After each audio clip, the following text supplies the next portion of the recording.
Hello and welcome to Mission Sweden. I am so sorry it's been such a long time since I did a last video. Lots of stuff kind of stopped me from doing it. Basically my laptop died and I lost all my ability to edit videos and various sorts of things, and it took a while to replace that. And by the time I replaced it, I was out of the routine and I was up to my neck in planting a church, and it just kind of took over. And I'm not sad about that. It was great to be able to focus purely on that for a while, and I still need to make that my absolute priority, planting a healthy gospel-centered church.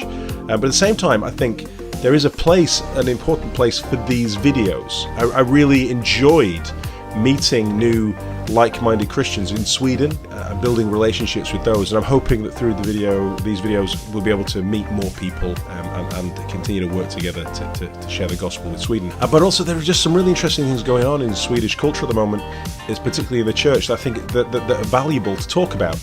But I think before I talk about some of those things, and I wanted to give you an update as to where we've been, where we are, and where we're going. Without further ado, let's get on with the video! Okay, so basically, over the past year, we have gone from not having a church to having a church. And we did that in basically 3 stages. So let's talk through those 3 stages. The first thing we did was we kind of looked at all the people that we'd been getting to know, and we've been reaching some people from the church that we were attending, that we were allowed to ask to come and join us, and other people we met through our hospitality ministry, Open House, and we invited them, and we invited 16 people to do a Zoom course online, which is basically like an in-depth membership course outlining the vision and strategy of the church we were planting. At the end of that course, we asked people to make a commitment as to whether they wanted to be part of the core team, the launch team, or not. So the people who would become the founding members of this new church. And of those 16, we had 11 members who said, yes, we want to wholeheartedly be a part of this new church that you're planting. And then the next stage after that was to formulate our core documents. And basically, there were 3 major elements to these core documents. The first one was a statement of faith, a clear explanation of what the gospel is, and this is basically to do with wanting to say this is the gospel. This is what we will stand or fall on. It's this gospel that forms us as a community, and therefore every member of the church must wholeheartedly accept the statement of faith. But we wanted it to be broad enough that believers of all denominations who are genuinely saved would be able to say, yes, we wholeheartedly agree. We just wanted to say, this is the gospel. And if you believe the gospel, if you've been transformed by this gospel, you are welcome to be a member of this church. So that's the first one. And then the second part was to have our doctrinal distinctives. So the things that we as there are secondary issues, so they're not the gospel, but as a church, these are the issues that we stand on. So for example, the 2 major theological ones were we're a Baptist church. We're a Baptist church. And we practice and teach believers' baptism. We believe this is the right form, the correct biblical form of baptism. And the other view would be complementarianism.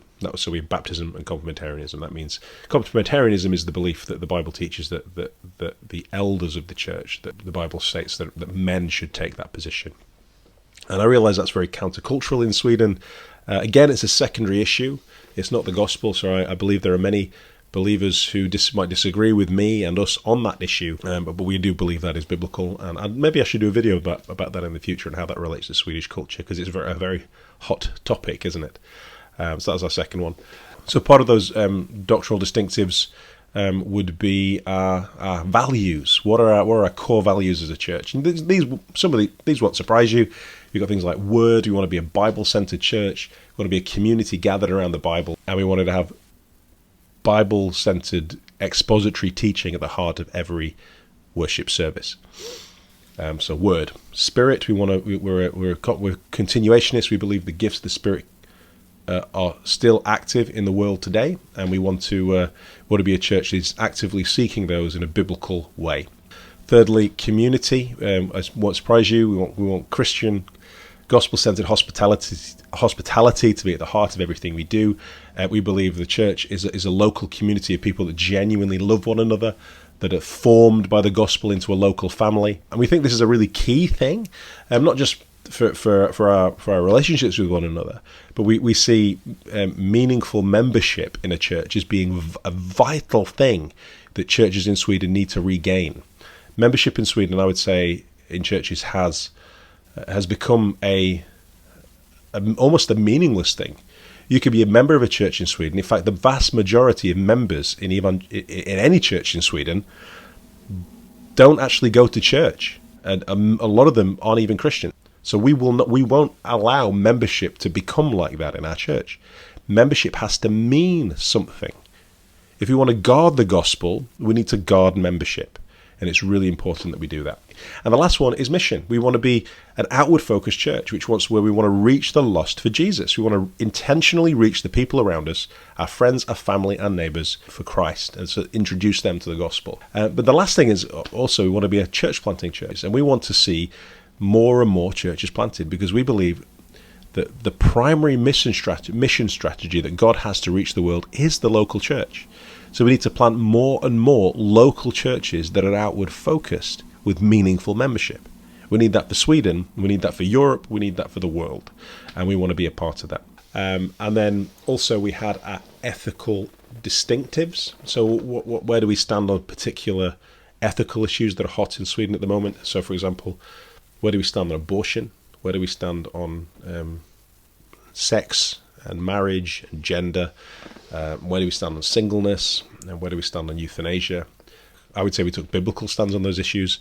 I would say we took a traditional stance on those issues, but tried to be gracious in how we deal with people who disagree with us on those things. So they're what we call our doctrinal distinctives. And like I said, a member doesn't need to agree with all of them, but they need to be comfortable enough to know that they're in a church where these are the things that will be taught. And we'll have outside preachers, for example, come and preach in the church, but they must respect those views, even if they don't necessarily agree with them.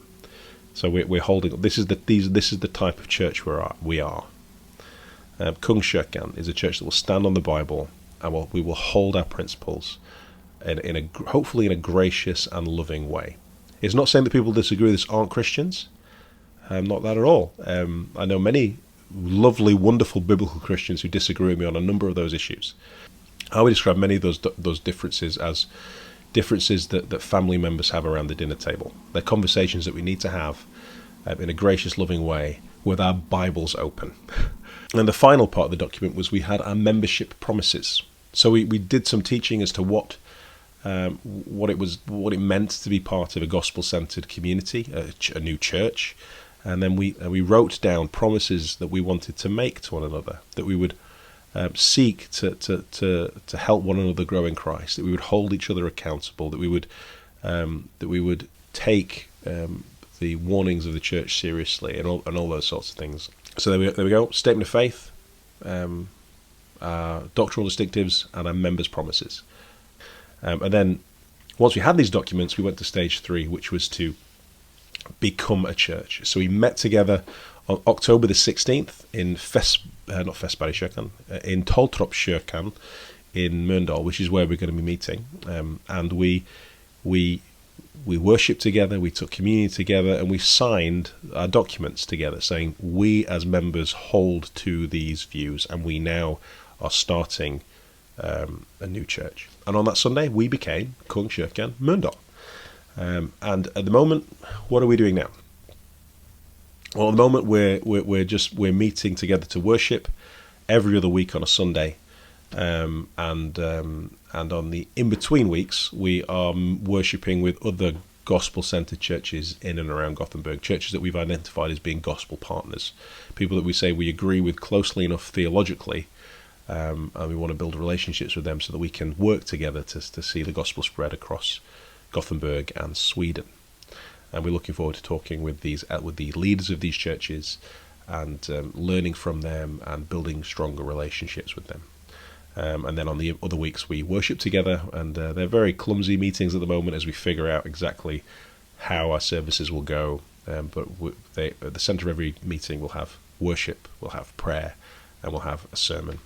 And if you would like to read some of those sermons that I'm writing and I'm preaching now every other week, you can go onto our church website, Kungskyrkans which will be live soon, and you'll be able to read some of the sermons that I preach in Swedish. But if you're interested in what the Bible teaching is like, what expository preaching looks like, then in Swedish, then why not take a look?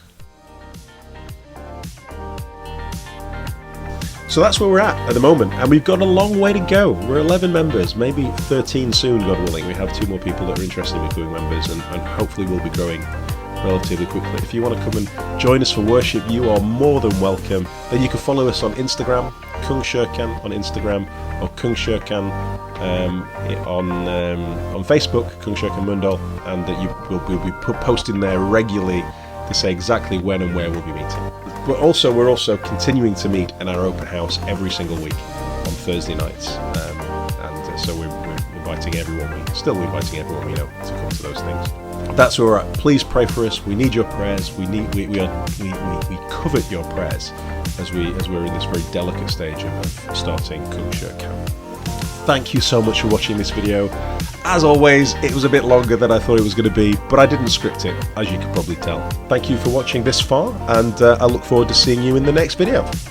Ta-ta for now. Bye-bye, guys.